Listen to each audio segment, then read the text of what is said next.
السلام علیکم ناظرین و سامعین، امید ہے کہ آپ سب خیریت سے ہوں گے۔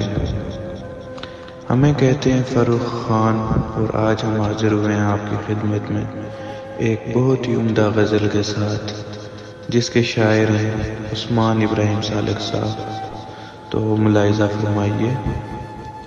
قدم تھک نہ جائیں اٹھانے سے پہلے، نہ گھبرائیں منزل کے آنے سے پہلے، نہ محروم ہونا پڑے دوستوں سے، ذرا سوچ لو آزمانے سے پہلے، لگاؤ نہ ٹھیس اپنے لفظوں سے دل کو، نہ رونا پڑے پھر رلانے سے پہلے، عجب کا زمانہ کہ کھلتی ہیں کلیاں بہاروں کے موسم کو آنے سے پہلے، نظر ہو سدا آندھیوں پر تمہاری، کرو غور شمع جلانے سے پہلے، کرو صلح کی ساری تدبیریں سالک، کرو صلح کی ساری تدبیریں سالک، کسی سے بھی لڑنے لڑانے سے پہلے۔